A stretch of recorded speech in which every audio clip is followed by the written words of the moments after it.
নমস্কার। আশা করি আপনারা সবাই খুব ভালো আছেন। কুকিং অ্যান্ড মাই ভিলেজ চ্যানেলে আবারও একটি নতুন পর্বে আপনাদের সবাইকে স্বাগত জানাই। আজকে আবারও নতুন রান্নার ভিডিও নিয়ে আপনাদের সামনে চলে এসেছি। আপনারা ভিডিওটি শেষ পর্যন্ত দেখতে থাকুন। আশা করি ভিডিওটি আপনাদের ভালো লাগবে।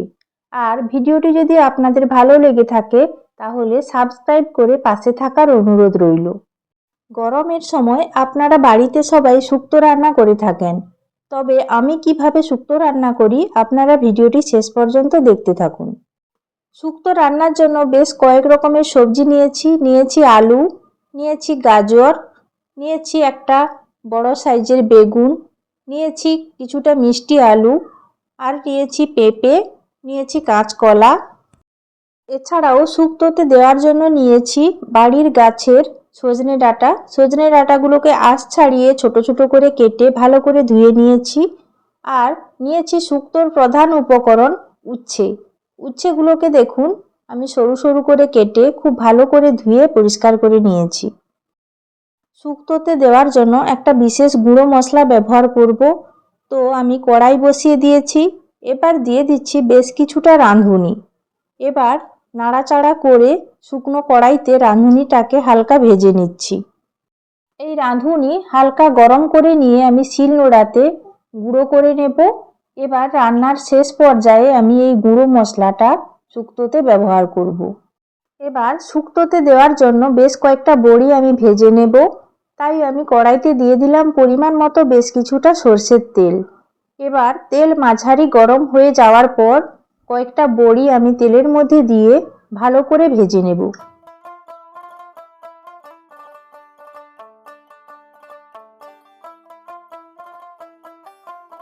কিছু সময় পর দেখুন নাড়াচাড়া করতে করতে বড়িগুলোর কালার চেঞ্জ হয়ে গেছে আর বড়িগুলো খুব ভালো করে ভাজা হয়ে গেছে।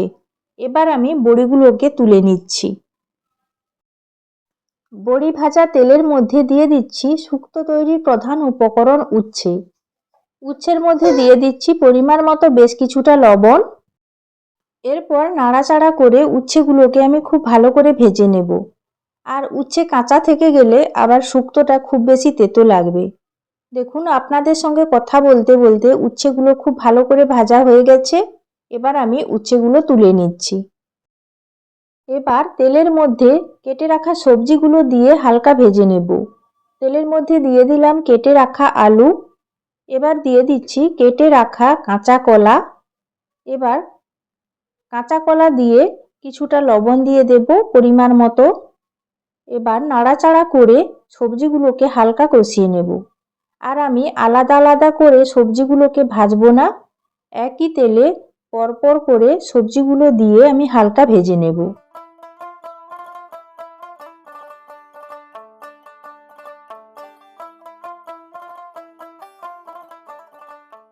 আলু ও কাঁচকলা কিছু সময় নাড়াচাড়া করার পর দিয়ে দিলাম কেটে রাখা গাজর আর দিয়ে দিলাম কেটে রাখা পেঁপে।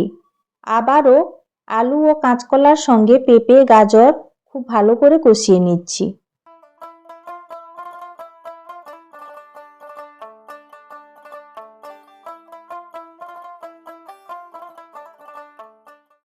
এক্ষেত্রে আমি সবজি সেদ্ধ হওয়ার তারতম্যের ভিত্তিতে পরপর করে সবজিগুলো দিচ্ছি। এবার দিয়ে দিলাম মিষ্টি আলু।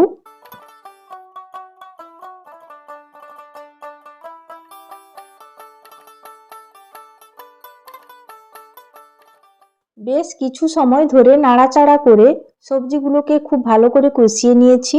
আর সবজিগুলো হালকা ভাজা ভাজা হয়ে গেছে আর সবজিগুলোর কালার চেঞ্জ হয়ে গেছে। এবার সবজিগুলো তুলে নিচ্ছি। এবার কড়াইতে আবারও কিছুটা সর্ষের তেল দিয়ে বেগুনগুলোকে আমি ভেজে নেব। দিয়ে দিলাম কেটে রাখা বেগুন। আবারও সামান্য পরিমাণে লবণ দিয়ে দেব বেগুনের মধ্যে। নেড়ে চেড়ে লবণ খুব ভালোভাবে বেগুনের সঙ্গে মিশিয়ে নিয়ে বেগুনগুলোকে হালকা ভেজে নেব।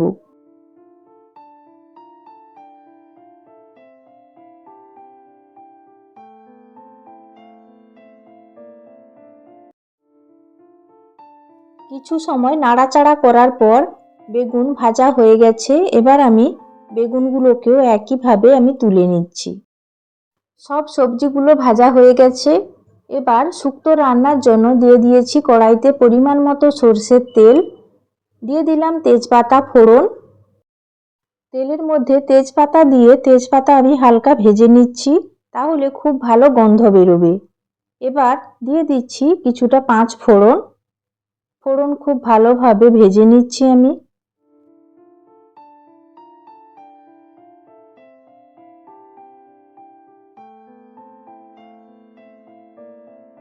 ফোড়ন ভাজা হয়ে গেলে দিয়ে দিলাম আদা বাটা। এবার আদা নেড়ে চেড়ে ভেজে নিচ্ছি, তাহলে আদার কাঁচা গন্ধটা চলে যাবে। আদার কাঁচা গন্ধ চলে গেছে, দিয়ে দিলাম পরিমাণ মতো লবণ। আবারও মশলা কষিয়ে নিচ্ছি। আর শুক্তোতে আমি তো হলুদ ব্যবহার করব না।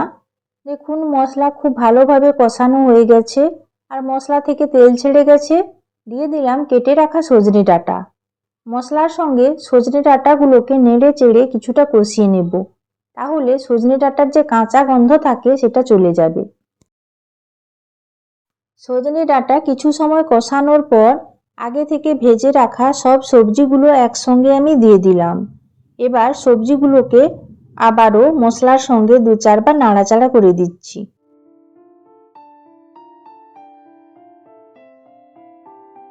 এই পর্যায়ে সর্ষে আর পোস্ত একসঙ্গে বেটে রেখেছিলাম, দিয়ে দিলাম। আবারও নাড়াচাড়া করে সবজির সঙ্গে সর্ষে পোস্ত খুব ভালো করে মিশিয়ে নিচ্ছি।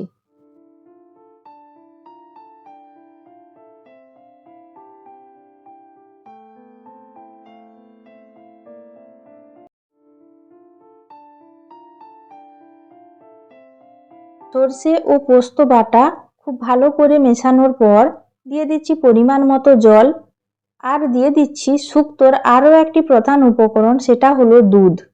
বেশ কিছুটা দুধ দিয়ে দিলাম। এবার শুক্তো খুব ভালো করে ফুটিয়ে নেব।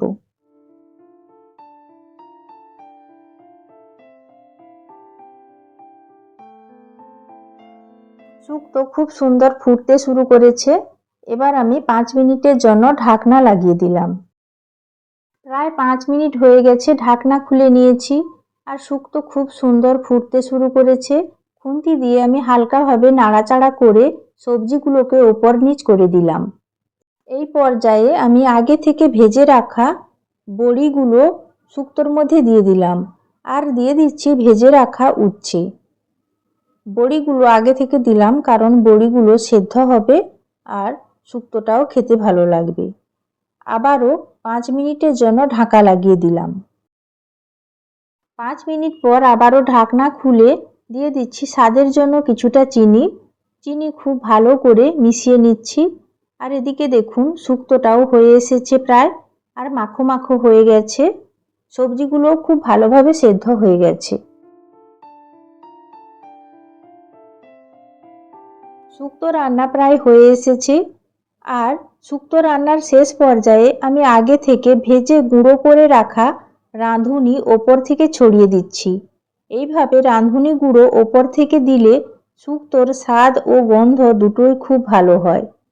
আপনারাও এইভাবে রাঁধুনি গুঁড়ো করে দেবেন, খেতে খুব ভালো লাগে। আর ওপর থেকে দিয়ে দিচ্ছি কিছুটা ঘি। ঘি ও রাঁধুনি গুঁড়ো দেওয়ার পর হালকা নাড়াচাড়া করে খুব ভালো করে মিশিয়ে নিচ্ছি। আপনারাও এইভাবে ঘি ও রাঁধুনি গুঁড়ো শেষে ব্যবহার করবেন, অবশ্যই ভালো লাগবে। আর দারুণ একটা গন্ধও বেরিয়েছে। শুক্তো রান্না হয়ে গেছে, এবার আমি নামিয়ে নিচ্ছি। আপনারা দেখেই বুঝতে পারছেন শুক্তো রান্নাটা কতটা লোভনীয় দেখতে হয়েছে। আর এইভাবে শুক্তো রান্না করলে খেতেও খুব ভালো লাগে। আশা করি রান্নাটা আপনাদের ভালো লেগেছে। আর রান্নাটা যদি ভালো লেগে থাকে তাহলে লাইক, শেয়ার ও কমেন্ট করবেন।